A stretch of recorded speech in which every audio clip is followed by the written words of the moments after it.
En l'an de grâce 2018, le duc de Savoie créa, entre autres, son propre podcast. Celui-là même. Depuis, il perdure, traversant le temps comme une épée à deux mains traverse les côtes d'un pourceau. Car, fatigué d'entendre la même soupe servie, encore et encore par de vils faquins sur de fades et disgracieuses vidéos YouTube, il dut innover. Proposant sa parole, parfois grossière, parfois téméraire quelque peu, incisive mais toujours issue d'un vécu, le duc, sur un format plus ou moins long que lui seul décide, en tant que monarque, traite dans son infinie bonté d'une questionnette qui te taraude. Car il est comme ça, notre duc, humaniste, amoureux du vivant, la main sur le cœur, il veille sur son duché. Puisses-tu, ici, passer un bon moment assis en tailleur au coin du feu ou cavalant sur ton fidèle destrier vers de nouvelles aventures. Pose donc cette hallebarde, débarrasse-toi de ton home et nettoie les taches de sang de ce visiteur qui, troublant ta quiétude, s'est vu embrasser le mur afin de savourer pleinement la divine parole. Paix sur terre, mon ami, et allons-y!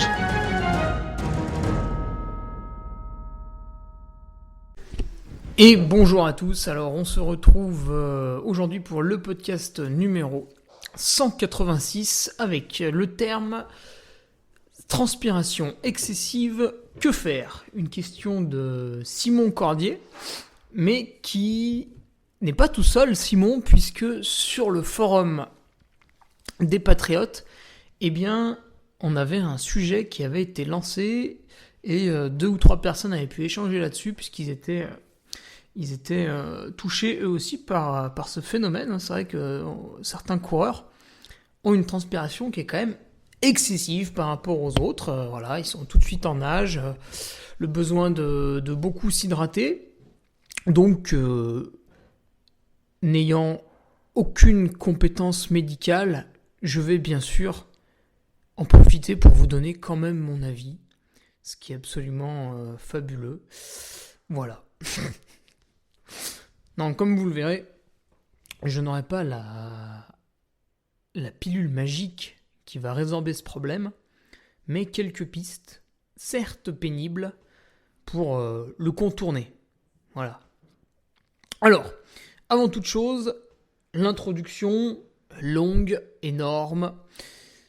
Je vais remercier les nouveaux patriotes parce que cette semaine, eh bien... en marge du pic de contamination Covid, on a un pic de contamination patriotique. Ah, je ne sais pas si les deux sont liés, il faudrait que je trace une courbe. Mais après des semaines un peu timides, où on avait 1 ou 2 nouveaux patriotes, et ben là, c'est la couille. Ça y est, ça bouscule au portillon. J'ai annoncé un cadeau de Noël pour les patriotes le 25 au soir. Eh bien, l'opportuniste, non, je plaisante bien sûr, nous rejoint.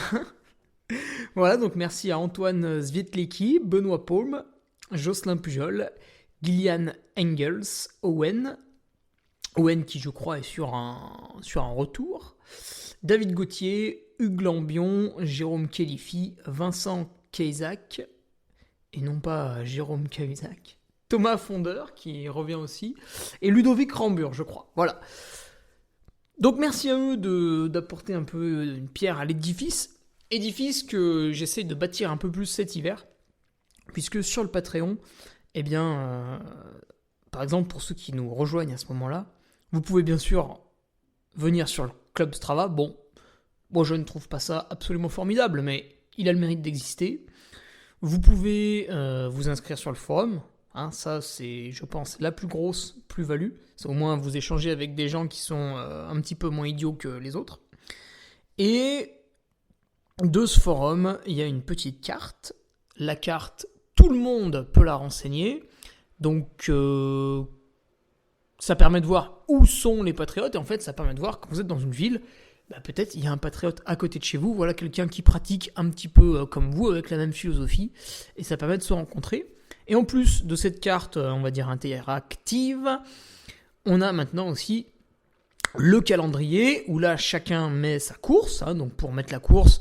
Voilà, il y a un petit onglet, on met une petite image, on met le kilométrage, on peut écrire aussi comment on y va, est-ce qu'on a de la place pour covoiturer, l'hôtel, le machin, le truc, le bidule. Et on s'inscrit en fait sur l'événement du calendrier. Et donc par exemple, moi j'ai créé l'événement Trail de la Galinette et il se trouve qu'on est 4 ou 5 patriotes à aller sur le Trail de la Galinette. Donc voilà, en termes de logement, en termes de déplacement, ça pourra faciliter les choses. Même si j'y allais déjà avec 2 amis, eh bien, il nous reste tout de même une place ou 2 dans la voiture et une place ou 2 dans le logement. Donc on organisera ça un petit peu voilà, comme il convient de le faire. Et ce sera parfait. Donc, ce petit calendrier, très intéressant pour toute l'année. Je verrai si je le fais. J'envisage également de mettre mes animations en micro, puisque je peux emmener et ramener des gens. Alors, bien sûr, pour eux, ça va être assez chronophage, puisqu'il faudra être là dès le début et partir à la fin. Autre news que ce Patreon que j'entretiens et que je vais faire grandir tout l'hiver. Mon film de l'UTMB, donc la billetterie, est toujours en ligne. Ce sera jeudi 23 décembre. Et finalement, nous n'allons pas nous contenter de la première version. C'est-à-dire que John Rimbaud, qui a réalisé le film, m'a envoyé une première version. Je lui ai dit, c'est génial, c'est super beau, putain, les plans au drone, vraiment magnifiques, etc., etc. La timeline me va bien, patati, patata. Et on partait là-dessus. Et puis finalement, on l'a montré à 1 ou 2 personnes qui bossent un petit peu dans le milieu du... Je sais pas comment on peut appeler ça, du reportage plein air ou des choses comme ça, qui ont apporté quelques modifications très intelligentes, très pertinentes. Et finalement, John a fait une V2, mais je crois qu'il s'est encore remis à la tâche pour faire une V3, donc ça va être magnifique. Le film sera projeté au cinéma Jacques Perrin à Tarare, autour de Lyon. Alors pourquoi dans aucun autre cinéma? Parce que c'est extrêmement pénible. Déjà, la plupart du temps, quand vous appelez, c'est tout juste si on vous raccroche au nez. Enfin, ça, c'est encore quand les gens vous répondent. Et puis après, c'est des tarifs qui sont absolument exorbitants, ou alors il faut se déplacer très très loin, et vous vous doutez bien que s'il faut que j'ai une demi-journée de voiture la soirée, la demi-journée du lendemain pour rentrer, la voiture, c'est pas gratuit non plus, je vais pas perdre 300 € ne serait-ce qu'en transport toutes les semaines pour aller projeter le film quelque part, ça n'a aucun intérêt. Donc il sera ensuite en streaming avec un lien payant, mais bon, c'est moins classe que le cinéma, c'est pour ça que j'insiste là-dessus. Pour celles et ceux qui sont autour de Lyon, autour peut-être Clermont-Ferrand, Roanne, Bourg-en-Bresse, tout ça, voilà, Dijon, Villefranche-sur-Saône, même Chambéry, on va être plusieurs à venir de Chambéry, ça peut s'organiser, Annecy également, ça va demander moins de 2 heures de route. Ben voilà, c'est l'occasion de se faire plaisir dans un cinéma où il n'y aura que nous, donc 200 places, il doit en rester 150 à peu près. Voilà donc. Et puis pour les aficionados, je sais qu'il y en a 1 ou 2 là qui ont fait des cadeaux de Noël du Carmi, donc ça m'a fait beaucoup rire. J'ai essayé de mettre un petit mot sympa dans le petit colis que j'ai envoyé, voilà, avec les nouveaux bonnets, les t-shirts que j'ai réapprovisionnés, tout ce qu'il faut. Voilà pour les news, donc l'hiver se passe sereinement. Et côté entraînement, je voulais faire le trail des saisies ce dimanche, mais vu la météo, alors qui est très hivernale, les chutes de neige sont nombreuses, quasiment tous les jours, énormes, mais je ne vais pas y aller puisque, à part batifoler dans la poudreuse, je ne vois pas trop où sera le caractère trailistique là-dedans, donc je vais m'abstenir, courir dans la neige étant extrêmement éloigné des objectifs que j'aurai en début d'année. Alors, mon petit Simon, après cette brève introduction, nous allons pouvoir nous pencher sur ton cas. Transpiration excessive, que faire? Alors, je pense que tu ne vas pas aimer ces conseils. Voilà, déjà Simon, il pose les bases, c'est un beau gaillard comme on dit, 1m90, 90 kg. Donc forcément, il y a une masse à déplacer qui n'est pas négligeable. Qu'est-ce qu'il nous dit Simon? Il boit presque 1 litre par heure. Moi ça me choque pas. Enfin, après ça dépend. Est-ce que c'est tout le temps le cas? Puisque l'été, il m'arrive très souvent de boire 1 litre par heure. Et quand je ne le fais pas, l'urine est très foncée, donc c'est que c'est pas optimal. Et il nous cite le trail du grand lac de Serponçon, non, le grand trail du lac de Serponçon, où en fait il y a des points d'eau, mais entre les points d'eau, lui, il lui fallait facilement 4-5 heures, et c'était très embêtant parce que il repartait avec presque 4 litres. Alors, déjà, il ne pouvait pas avoir 4 litres physiquement sur lui, mais il en avait bien 3,5. Et il trouve ça très très lourd. Bon, ok. Il a raison, hein, 3 litres et demi, c'est 3,5 kg. Hein, c'est aussi simple que ça.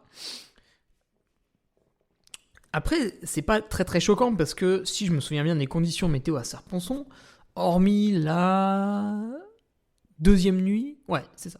Hormis la deuxième nuit, il a fait quand même assez chaud, assez beau. Et du coup, boire quasiment 1 litre par heure quand il fait très très chaud, comme ça, c'est pas choquant. Après, admettons que ce problème le gêne vraiment. J'imagine que pour poser la question, ça le gêne vraiment, donc ça le gêne peut-être à d'autres moments de l'année. Je dirais que le premier conseil, ce serait de diminuer le temps entre 2 ravitaillements trop espacés. Alors le trail de Serponçon a quand même cette particularité d'avoir des ravitaillements très espacés. Mais la solution, ce serait d'aller plus vite, Simon, entre les 2 ravitaillements.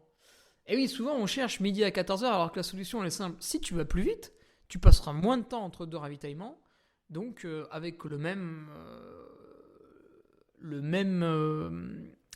même quantité d'eau que tu as embarquée, tu seras capable de rallier ces 2 points de ravitaillement puisque tu mettras, je ne sais pas moi, un quart d'heure, une demi-heure de moins. Et là, tu vas me dire, Hugo, t'es gentil, aller plus vite, j'y avais pensé, sauf que pour moi c'est trop dur. Ok, soit. Donc en fait, la solution que je veux introduire en parlant d'aller plus vite entre 2 entraînements, c'est pas de faire le même trail en te disant ouais, je vais aller plus vite. Bon, ça a peu de chances de marcher.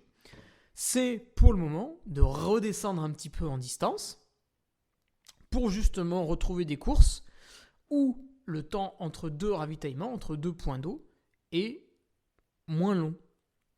Et une fois que tu te seras bien réhabitué sur des distances plus courtes, que tu maîtriseras bien ces formats, à ce moment-là, hop, tu auras progressé, tu pourras revenir sur les formats plus longs. Enfin là, on était carrément sur un format 100 miles, hein, donc on était sur le plus long du plus long. Tu pourras revenir sur ces formats plus longs et à ce moment-là, tu mettras moins de temps parce que tu auras progressé en acceptant de revenir sur des distances un petit peu plus courtes. Donc voilà, ça c'est un axe de progression, c'est le premier. Alors ça veut dire, il faut être clair dans son esprit, il faut se dire, aujourd'hui je suis pas tout à fait capable de réussir mon ultra. En fait, c'est pas parce qu'on passe les barrières horaires qu'on réussit l'ultra. Les barrières horaires ont été inventées, je sais pas moi, pour faire plaisir à la plupart des gens. Pour qu'ils finissent leur course, mais qu'ils mettent pas non plus la semaine pour pas que les bénévoles dorment ici. On les sollicite déjà suffisamment comme ça. Et donc, certes, Simon, si tu as fini l'ultra en temps et en heure demandé par l'organisation, tu as validé la compétition. Mais en fait, on voit bien que pour toi, il y a un problème avec ce temps. Il est trop espacé entre les 2 ravitaux. Donc, la solution, c'est de se dire, je ne suis pas encore prêt, d'avoir un petit peu d'humilité, de revenir sur les distances inférieures, mais sans passer du coq à l'âne, sans tout de suite retourner sur, je sais pas, un 15 bornes, mais peut-être déjà revenir à un 80. Et alors là, des parcours de 80 km qui sont jolis, on peut en citer à l'appel. Autour de chez nous, en mai, on a le Grand Raid 73, qui est absolument fabuleux, qui est très sauvage. Moins sauvage, un peu plus touristique, ça va être la Maxi Race, avec les 85 km autour du lac d'Annecy. Pareil autour du lac du Bourget, avec le 78-80 km. Le Grand Trail des Templiers, c'est 80 km aussi, et les points d'eau sont très rapprochés. Donc les exemples sont légion, en fait. Par contre, peut-être qu'il faut accepter le fait que, pour l'instant, tu n'es pas tout à fait prêt à partir sur un 100 miles. Et ça, je le dis pour toi, mais ça vaut pour tout le monde. Ça vaut pour tous les coureurs. En fait, si vous éprouvez énormément de difficultés sur un 100 miles, c'est pas forcément normal. Moi, quand je fais l'UTMB, je suis pas dans une souffrance qui est extrême. Alors, à un moment donné, je ralentis parce que le corps, il est fatigué. Mais niveau alimentation, hydratation, maîtrisant assez bien le format avec de très grandes heures d'entraînement en face, ça ne me pose pas plus de soucis que ça. Maintenant, mon raisonnement serait pas pareil si j'abordais le Tour des Géants. Là, tout de suite, je serais moins sûr de mon coup, j'aurais peur, etc. Là, il faudra faire très attention, ce serait extrêmement risqué. Ah là, c'est pareil. Il y a tout un tas de gens qui font des 100 miles et qui, en fait, n'ont pas du tout le niveau pour le faire dans un objectif de confort, de santé, de ceci, cela. Alors, évidemment, moi, je suis assez fan de la maxime. Ça y est, c'est l'aventure. L'aventure, c'est l'aventure. Hein. Très beau film, d'ailleurs. Très, très beau film. L'aventure, c'est l'aventure. Avec Lino Ventura, hein, bien sûr. Bon, bah, dès que Lino Ventura est dans un film, c'est forcément exceptionnel. Donc voilà, on peut adhérer à ce discours un petit peu romanesque, un petit peu poétique, où voilà, taillot, on part à l'abordage, et puis voilà, on revient avec un pépin. Enfin, c'est exactement ce que j'ai fait dans mes premières années de course à pied, et que je continue à faire un tout petit peu maintenant. Mais je ne me plains pas quand il y a un problème qui survient. Par contre, pour celui qui veut passer un ultra trail en toute tranquillité, ben voilà, peut-être qu'en fait, il faut revenir se faire la main, se faire la bite, oserais-je dire, sur des distances plus courtes, pour les assimiler, voilà, faire peut-être 1 an sur des 60 km, 1 an sur des 80-100 km, et puis la 3e année, boum, le 100 miles. Ou alors, faire uniquement des 60 km et un 100 km dans l'année, et puis l'année d'après, faire uniquement des 80-100 km et un 100 miles dans l'année. Voilà, ça peut être une autre solution aussi. Bref, revoir un petit peu le plan de bataille et l'organisation. Après, il y a un autre axe de progression. Quand tu me dis que tu fais 1m90 et 90 kg, bon, t'es pas non plus une personne à risque, comme on dit maintenant. Hein, les chiffres restent, mais les appellations changent. Un gros, osons le dire. T'es plutôt dans une normale. Maintenant, faire 90 kg quand on fait 1m90, t'arriveras pas à me faire croire que niveau alimentation, t'es au max. Je pense qu'il y a un axe de progrès à aller chercher, à titiller. Je pense qu'on peut en enlever quelques-uns quand même de ces kilos. Superflu, pas gênant, hein, mais superflu, on peut descendre un petit peu. Alors on va pas en enlever une dizaine ni une quinzaine, mais voilà, quelques-uns de moins. Et peut-être que ça peut aussi résoudre le problème. Déjà, ça permet d'aller plus vite. Donc ça recolle avec le point numéro 1. Et de 2, moyen de masse à déplacer, moyen de chaleur, moins on transpire normalement. Bon, ça c'est un raisonnement à la Hugo Ferrari. Hein, vous n'êtes pas obligé d'y adhérer. Voilà. Donc l'axe de progression, ce serait de maigrir un petit peu. Alors pour maigrir un petit peu, tu vois, c'est dommage Simon, à moins que je me trompe, tu n'es pas sur Patreon. Et oui, c'est mal, sache-le. C'est très très mal. Néanmoins, tu pourras venir te confesser, nous t'accueillerons à bras ouverts. Sur le Patreon, notre ami, enfin mon ami surtout, Sébastien Diffenbrom, coach en nutrition, élève d'Anthony Berthoud, qu'on ne présente plus, nous a posé quelques articles, 3 de mémoire, sur globalement l'alimentation au quotidien du sportif, et puis l'alimentation durant l'effort du sportif également. Et prochainement, Sébastien va nous proposer 2 choses sur Patreon. La première, l'analyse de mon analyse de sang. Alors c'est une analyse de sang extrêmement poussée. Hein. Là pour le coup, je n'ai pas pu aller voir mon médecin ni un laboratoire classique parce que ils n'auraient pas compris ce que je demandais. Donc il a fallu passer par un laboratoire, c'est le LIMS, truc belge. Voilà, avec une infirmière à domicile et puis bien sûr des analyses qui sont absolument pas remboursées. Donc il y en a quand même eu pour 297 €. Voilà, hein. Donc c'est, hein, ça c'est quand même. Quand on veut prendre soin de sa santé, ça coûte un peu des ronds. Mais l'expérience va être intéressante. 2 choses sur ces analyses de sang en fait. La raison, tu vois. D'ailleurs, tu pourrais toi aussi, hein, Simon, te rapprocher de Sébastien Diffenbrom pour qu'il t'oriente peut-être sur un coaching nutrition. Ou justement, avant de démarrer tout coaching, ce qui est bien, c'est de faire de très très grosses analyses, un petit peu comme celle que je fais, afin justement de déceler un loup caché. Voilà. Alors l'exemple que j'aime bien prendre, c'est que voilà, il est admis quasiment pour tous ceux qui font attention à leur santé que les oméga 3 c'est trop cool et qu'il faut en consommer, voilà, avec des poissons gras, des sardines Alors j'aimerais quand même connaître le taux d'oméga 3 dans une sardine en boîte. Bref, passons. Et donc il faut se complémenter en gélules, en huile de foie de morue, patati patata. Eh bien en fait, c'est vrai dans la plupart des cas. Vous allez me dire, bah génial, c'est vrai dans la plupart des cas. Oui, ça veut dire que dans certains cas, c'est faux. Voilà, vous avez des personnes, pour X raisons, qui vont soit très très bien conserver leurs oméga 3, soit ne pas les dégrader, soit ne pas... Enfin, en tout cas, quand ils vont en manger, ça va se stocker mieux. Voilà. Certaines personnes ont très peu besoin d'oméga 3, au même titre que certaines personnes ne seront quasiment jamais carencées en fer, même si elles mangent très rarement du boudin, très rarement du foie, même si elles font beaucoup de courses à pied, bah, y en a, ils ont une telle réserve en fer que ça ne descendra jamais jusqu'à l'anémie. Donc mes analyses vont dans ce sens en fait, aller chercher un petit peu voilà, au niveau des graisses, tu vois, qu'est-ce qui va me manquer, oméga 3, 6, 9, où est-ce qu'on en est, qu'est-ce qu'on fait. Plein de petites choses comme ça, je passe sur les détails. Seb nous fera une analyse des analyses, puisque le laboratoire donne les résultats, et derrière, le coach nutrition affine. Et tu vois, Simon, peut-être le problème de transpiration, alors là par contre, je n'y connais rien, je fais une simple supposition, peut venir, voilà, peut-être qu'on peut le déceler sa cause avec des analyses de sang. Mais ça, à moins d'avoir un médecin extrêmement bien calé ou très très intéressé par la chose, ou un médecin du sport, mais qui vraiment est médecin du sport, ça va être assez dur de trouver quelqu'un qui va t'orienter vers les bonnes analyses. Ça va être assez difficile. Il va falloir quelqu'un qui s'intéresse un peu à la nutrition santé, comme Anthony Berthoud, comme Sébastien Diffenbrom ou d'autres personnes que j'oublie au passage.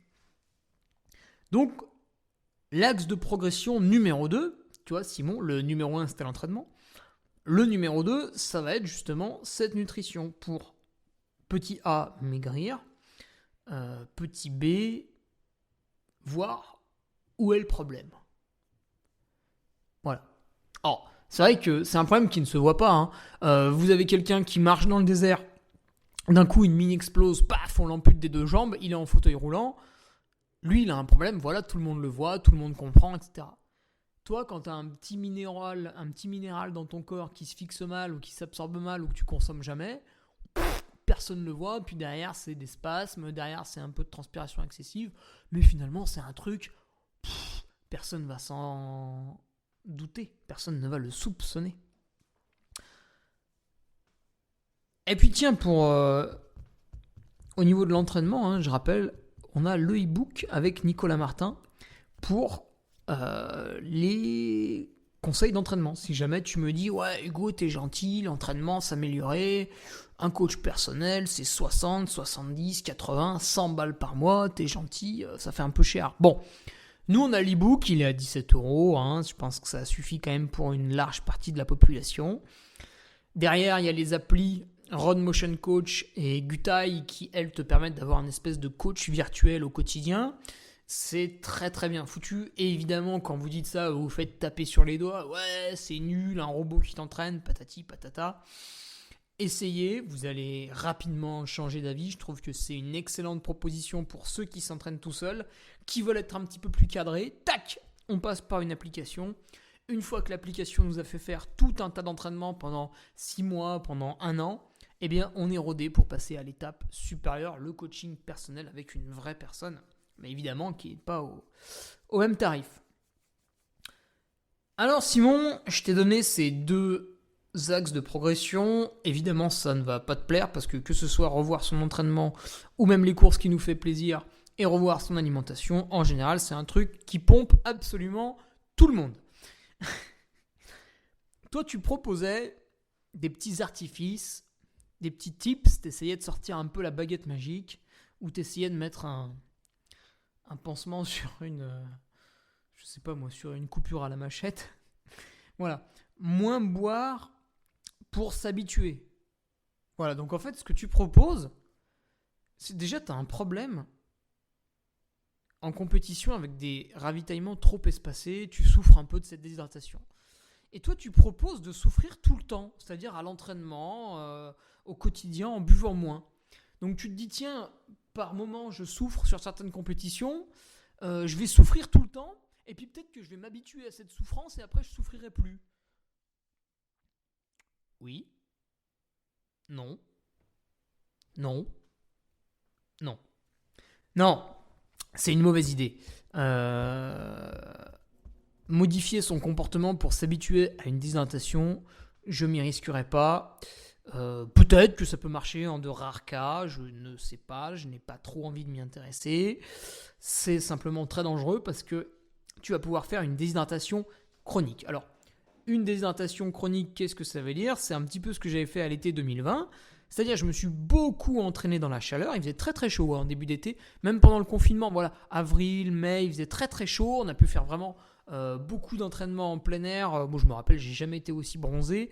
Très très chaud, donc je me déshydratais beaucoup. Je m'hydratais pas forcément plus, etc. L'été arrive, les compétitions reprennent. Le 19 juillet, j'avais couru à Loisan Trail Tour.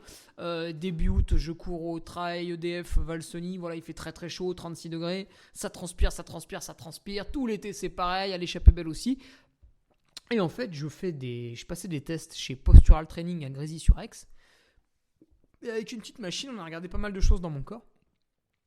Et j'étais très bien hydraté, virgule, le jour J.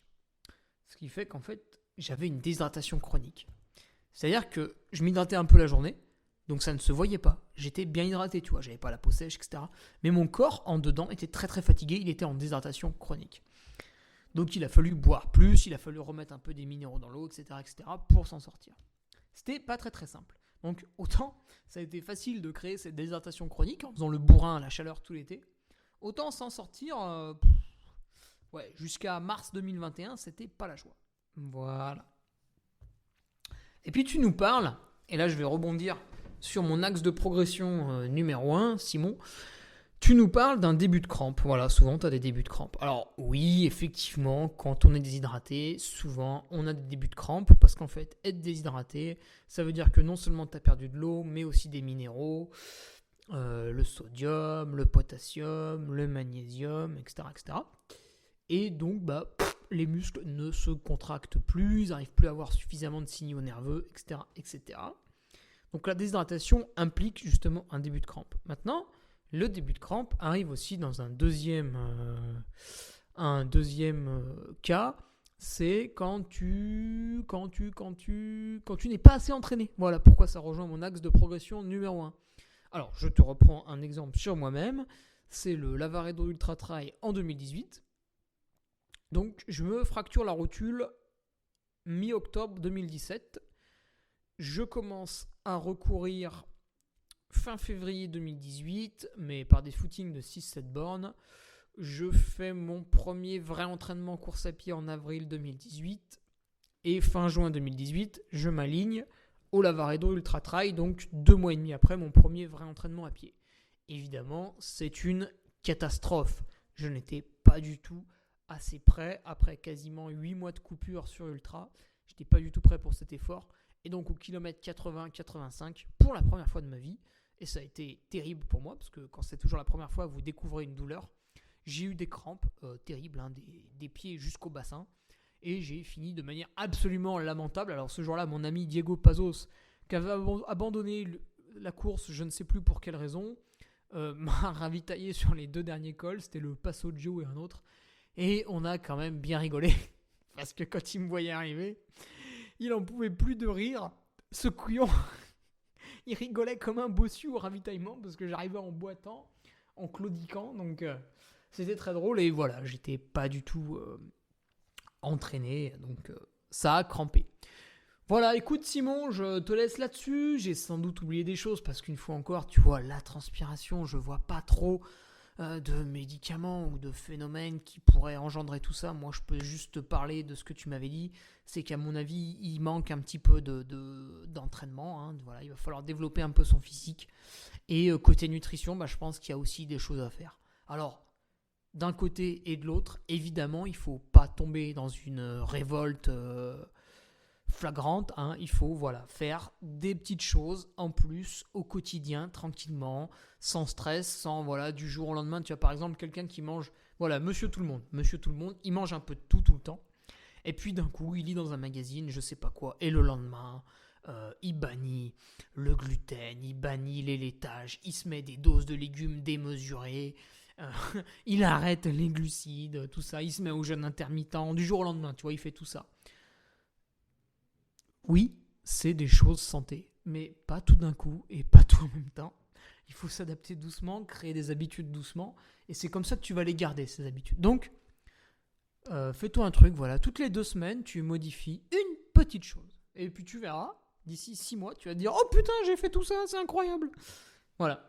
Je te laisse là-dessus, Simon, et puis, tu vois, je vais quand même essayer de voir avec Seb Diffenbrom si on peut pas broder quelque chose sur cette transpiration excessive à l'effort, puisque ça touche quand même quelques personnes, et c'est vrai que c'est assez embêtant, quand sur des courses, comme lors du Grand Trail du lac de Serponçon, les ravitaux sont très très éloignés, c'est vrai, mais il n'y a pas que, hein, donc on a celui-là en tête parce que toi tu l'as couru et moi j'ai été animateur, donc j'ai bien vu les gens là-dessus.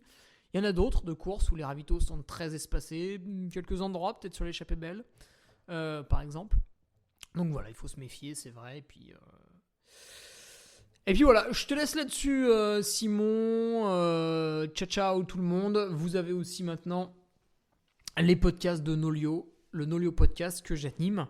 Ce sera un tous les mois. Et puis au début, parce que vous êtes des gens qui avaient faim d'informations, on vous en a balancé 3 avec Florian Schaeffer, Carole Ispi et Patrick Bringer. Voilà, c'est un régal. Vous avez 3 personnes assez différentes. Donc déjà, direct, dès le début, on casse les codes. Voilà.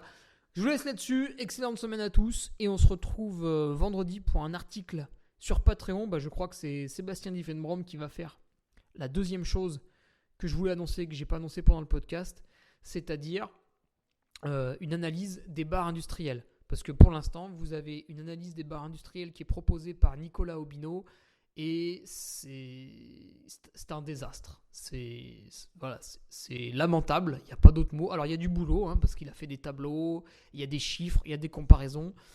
Mais quand même, quand on creuse un peu, pour les gens qui sont un tout petit peu spécialistes, c'est quand même dur à accepter le classement qu'il a fait, parce qu'il y a des grossièretés absolues. Voilà, mettre Cliff au premier rang, encourager les produits industriels de cette façon, pour un diététicien, c'est bizarre. Voilà, on pourrait presque dire que c'est du Jean-Michel Cohen tout craché. Et Dieu sait qu'il est fabuleux, ce Jean-Michel. Allez, je vous laisse là-dessus. On se retrouve vendredi avec Seb pour un article absolument exceptionnel qu'on enrichira, j'imagine, tout au long de l'hiver, mais on proposera déjà une base. Et sinon, mercredi prochain, pour le podcast suivant. Salut. Tu viens d'écouter le podcast du Duc de Savoie. Si tu souhaites approfondir avec de pertinents articles d'éminents spécialistes, rejoins le Patreon. Tu feras ainsi partie, en tant que fidèle patriote, de la très prestigieuse Duke Army. Si l'humour est ton leitmotiv et que tu n'as peur de rien, viens sur l'Instagram. Si tu veux espionner le Duc, car tu es vil et sournois, son Strava est également à ta disposition. Enfin, si tu es vieux, presque sénile et ou débute dans les réseaux sociaux, contente-toi de suivre sa divine page Facebook, les liens sont dans la description. Que Dieu te garde et à la semaine prochaine.